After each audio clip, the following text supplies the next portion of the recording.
Welcome back, everyone. I'm absolutely thrilled to have you here for another explainer. Today, we're unpacking what is honestly a true aquatic medical mystery.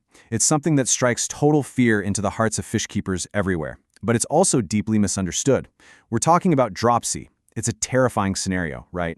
Your fish can look completely fine one day and just dangerously swollen the next. By the time most people actually notice there's an issue, the condition is usually way into its advanced stages.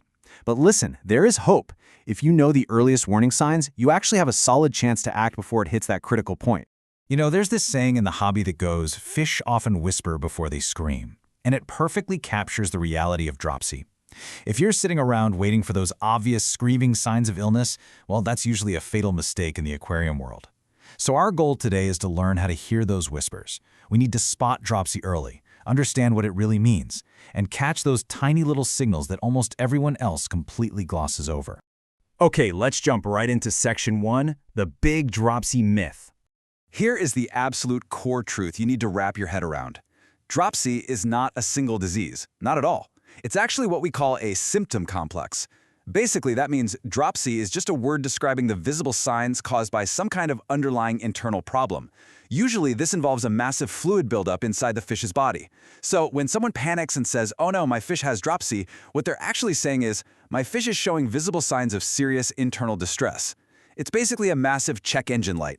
It's an indicator of a crisis, not the crisis itself. And the invisible culprits behind this complex, they are incredibly varied.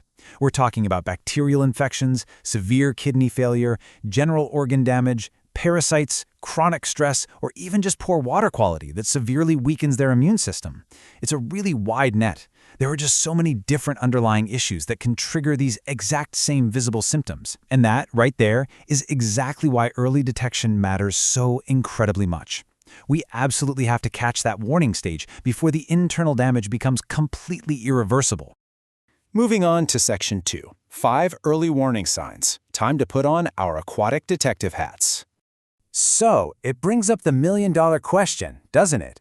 If dropsy is just a symptom of a deeper problem and waiting too long is basically a death sentence, what exactly should you be looking out for before the obvious swelling even begins? The name of the game here is subtlety.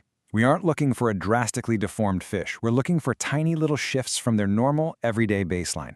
We're talking subtle behavior changes, appetite loss, mild abdominal fullness, clamped fins, and breathing changes. Let's break these down, because they are literally your best early warning system. First off, behavior and appetite. Say you have a super friendly fish that suddenly starts hiding, or just swimming with a little less confidence. Please, don't just dismiss this as a mood swing. Fish rarely ever act differently without a good reason. Plus, appetite loss almost always shows up way before any visible swelling. If your fish hesitates, spits its food back out, or just completely ignores feeding time, that is a massive red flag. Honestly, that makes feeding time your absolute best diagnostic moment of the whole day. Let's look at signs 3 and 4. Mild abdominal fullness and clamped fins. Now remember, we aren't looking for a giant balloon shape just yet. Just a slight roundness, maybe behind the head or along the belly line. Because so many cases start super quietly. If you notice this slight roundness paired with clamped fins, which is when the fish holds its fins super tightly against its body instead of naturally fanned out, you really need to pay attention. Clamped fins are a universal sign for discomfort, stress, or illness. It's not strictly just for dropsies, but when you combine it with lethargy or a slightly chubby belly, it means trouble. The fifth early sign is breathing changes. A stressed or weakened fish might breathe a lot faster, move its gills super heavily, or even hang out near the high-flow areas in your tank. Think about it. Internal illnesses put a massive metabolic strain on the fish, forcing it to work twice as hard just to breathe. And sadly, as we'll see in just a second, poor water conditions usually make the strain so much worse. All right, Section 3, the invisible trigger. We know what the fish looks like when it's struggling, but now we need to look at the environment. Okay, we absolutely have to talk about the famous pine cone symptom. You've definitely heard of this if you've been in the hobby for a bit. This happens when the fluid pressure under the skin gets so intense that it actually pushes the fish's scales completely outward. When you look down from above, the fish literally looks exactly like a pine cone. It's the most recognized sign of dropsy out there, but please remember this carefully.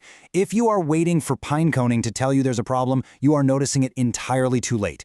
The condition is usually incredibly severe by that point. So, how does a fish actually get to that terrifying state?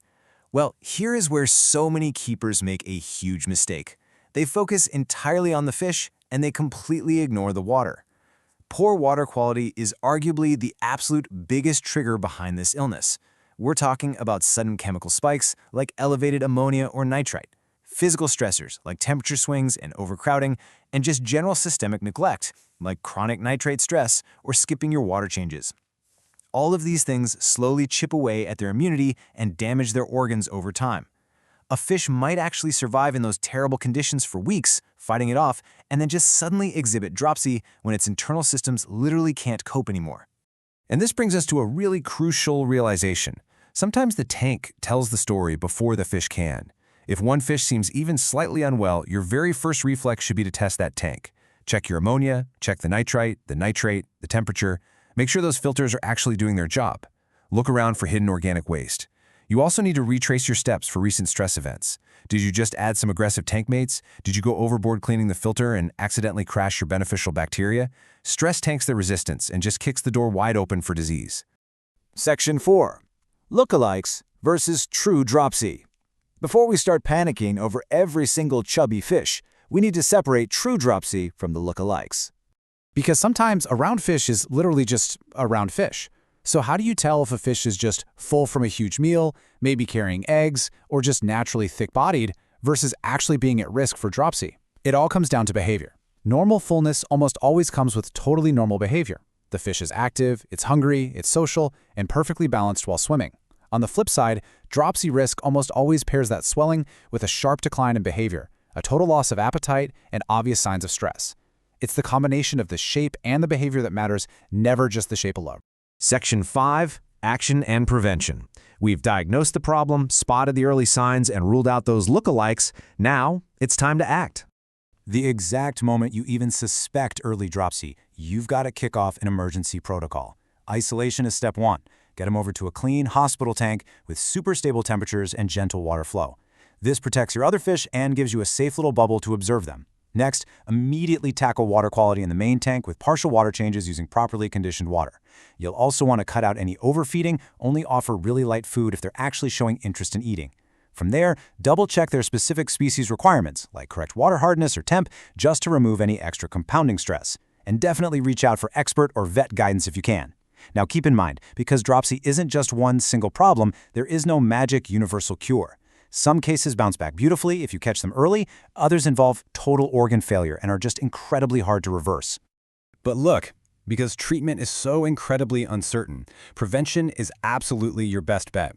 You have to keep your water stable. Not just clean, but stable. Avoid those sudden parameter swings. Stick religiously to your regular maintenance schedule. And please, whatever you do, do not overstock your tanks. Always quarantine new fish so you aren't accidentally introducing new pathogens. And most importantly, observe your fish daily. Never just ignore those subtle symptoms we talked about earlier. I want to highlight something really important before we go. The absolute most powerful tool you have as a fish keeper, it isn't some crazy expensive medicine. It isn't a fancy high-tech piece of gear. It is literally just observation. 2 minutes. If you spend just 2 focused minutes a day watching your tank, learning your fish's patterns, and really knowing what their normal looks like, abnormal behavior will stick out to you like a sore thumb. You'll catch problems way earlier than any off-the-shelf product could ever fix them later.